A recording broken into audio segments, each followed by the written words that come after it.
I'm always on the hunt for motorcycles, especially if they're somewhat of an obscure, lesser known brand like Moto Morini, Janus Motorcycles out of Goshen, Indiana, Moto Guzzi, and I guess I would consider Royal Enfield, in the States at least, as a bit of an obscurity.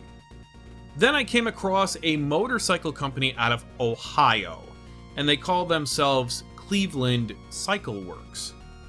Founded in 2009 by Scott Colosimo. I'm probably butchering that.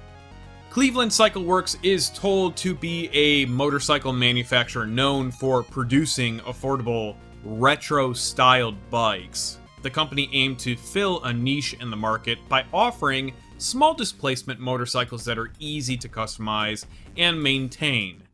Allegedly.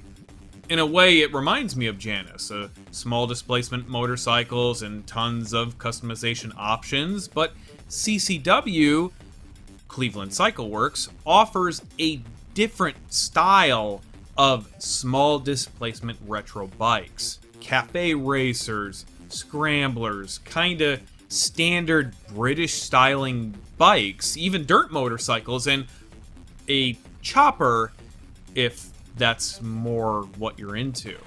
Okay, I gotta admit the bikes do look neat. I do enjoy small displacement motorcycles myself, so I figured, hey, you know what? Let me call these guys, contact them, and let's see if we can do something cool. Have me come out, film, demo the bikes, maybe learn more about the company. Exactly what I did with Janus. But that right there in lies one of our major problems: communication, or lack thereof. You see, I just could not get a hold of anyone from CCW. I tried emailing multiple times, I've called, even made an inquiry to purchase a bike just in hopes I would get in touch with someone and that they would reach out back to me. But nothing came of anything. Even years later, same deal. I could not get in touch with anyone from the company, no matter what method I attempted to try. So that got me curious. The more I dug into CCW, the more I continued to notice a lot of weird, questionable, even sketchy things. So I got the impression right off the bat that this company puts off that these motorcycles are American made, which is simply a falsehood. Most, if not all, of the motorcycles created by CCW are sourced and manufactured in China by CPI Motor Company, which is based out of Taiwan. The engine, frame, electrical stuff, the carbs, mirrors, all sorts of bits and bobs are sorted overseas, which raises my eyebrow a bit. Okay, is that where this whole American angle comes from? Because they're taking all of these Chinese parts and assembling the bikes here in the US, while at the same time prettying them up to look attractive and cool to potential American customers? Probably. At least that seems to be the general consensus online from news articles, Facebook, Reddit, YouTube, and all forms of social media. The list goes on. When you go to their website, you get this lovely little message saying, "We make motorcycles fun," or "built for the people."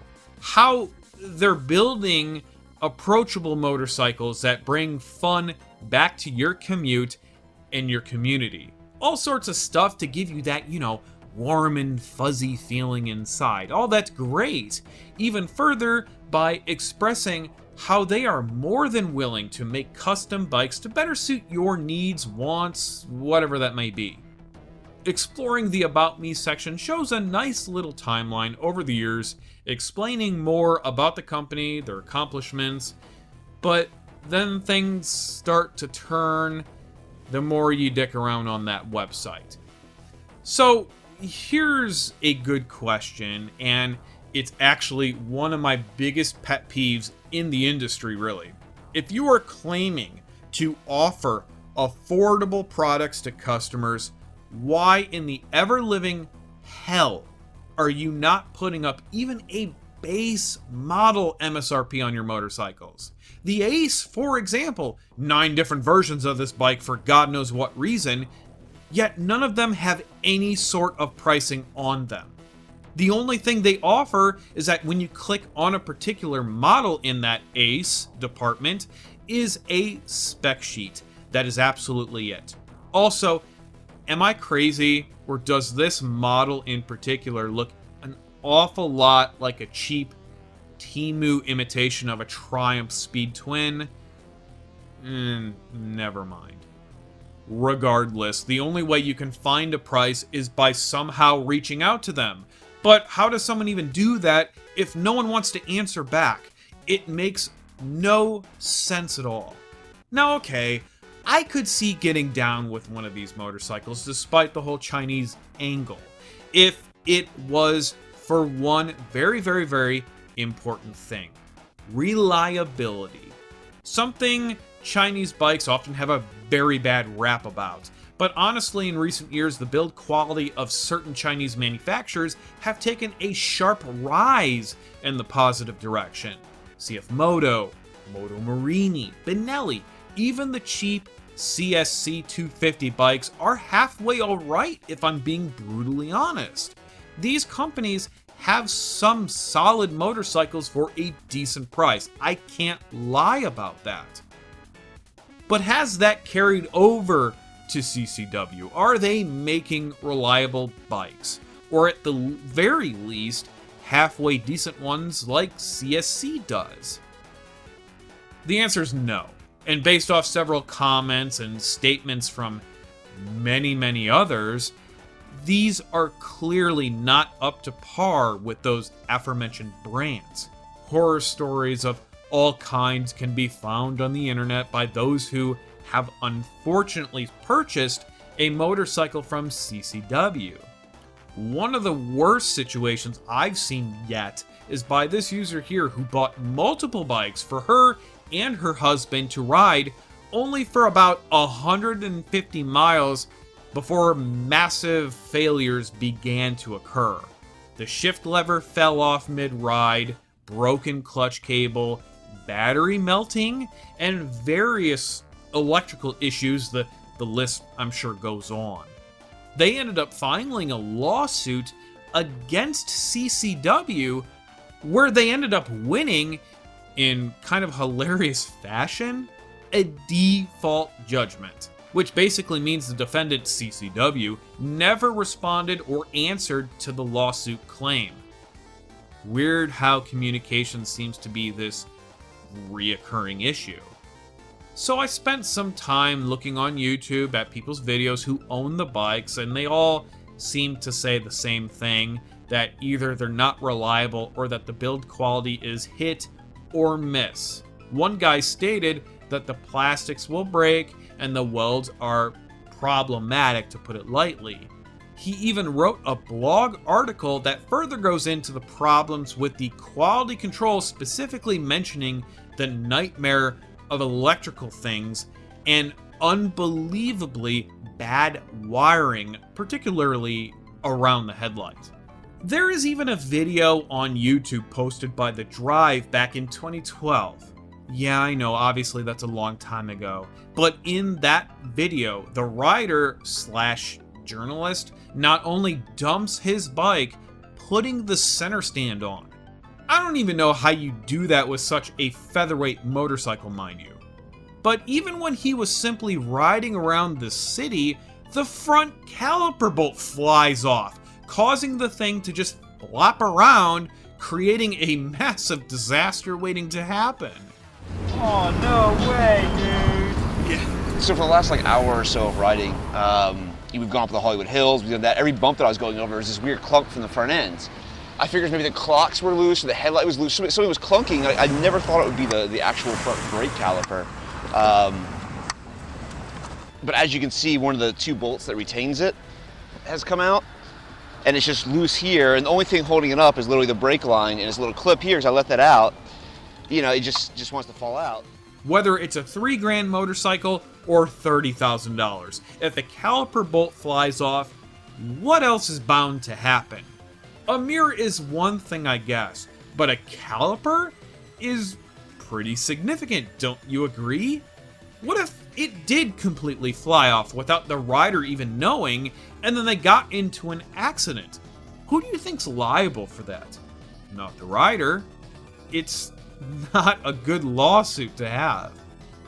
Okay, I get it. CCW bikes are generally deemed as unreliable, but God forbid someone were to buy one of these bikes and needed parts, even just basic stuff. I would hope that these parts would at the least be somewhat readily available. Oh, well, this is interesting. The only parts you can buy are for the heist model. All of the other ones are completely blacked out. Awesome. You know, it's not even funny anymore. It's actually downright sad. I was gonna make a joke about how they probably have more apparel than they do parts on hand, but the link to that section doesn't even lead to anything.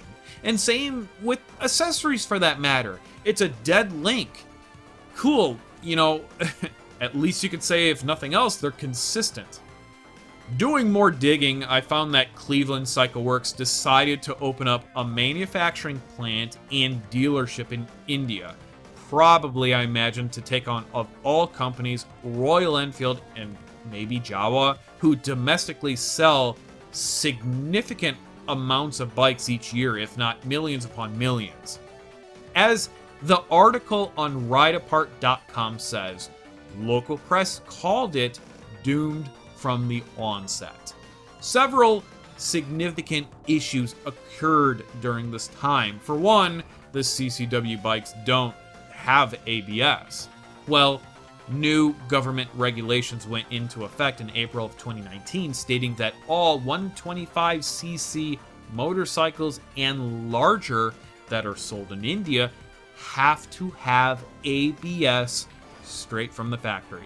Other issues range from terrible quality control, part sourcing, and localization problems, and consumers just didn't like the lack of power in the engines and the inflated price tag that was caused by sourcing parts overseas instead of sourcing them domestically in India. It's kind of incredible when you think about it, since India is the largest motorcycle and scooter market in the world. How they couldn't source from India is unbelievable. Eventually, the entire CCW India plant and dealership shut down rather abruptly. There hasn't been a trace in social media activity since early 2019. The article further goes on to say at the end that if you're gonna come for the India market, all the style in the world won't save you if you can't deliver the goods that consumers are demanding. That obviously doesn't just apply to the India market. Here in the US, it's the same thing.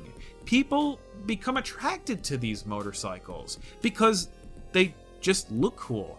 Janus, Triumph, Royal Enfield, even brands that the US market doesn't have, like BSA, Jawa, Norton. These are all companies that offer cool retro-styled motorcycles. But the thing these companies all have in common is actually being able to deliver what is promised to the consumer, something that CCW has failed miserably at doing. According to their own website, in 2020 and 2021, the company went on a hiatus due to COVID affecting the business. But around that same time, the owner, Scott, put the company up for sale, which would eventually sell not too long after, but no one seems to know who the new owner is. I tried digging it up, but there is no public record that I personally could find on that new owner.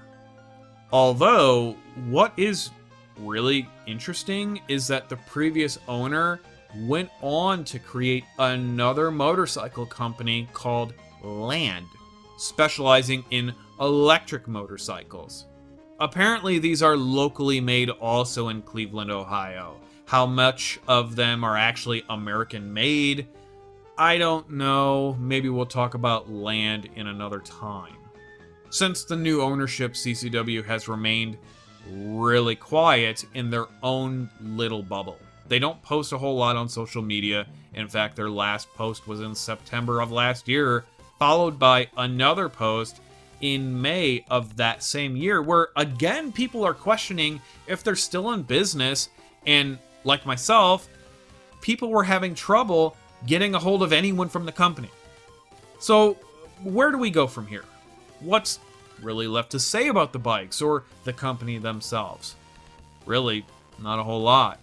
Now, I'm all for having my mind changed. If CCW decided to step their game up and actually make quality bikes, I don't have a problem giving them another shot. I'd love to see their bikes in person and give them a honest-to-God, no bullshit second chance.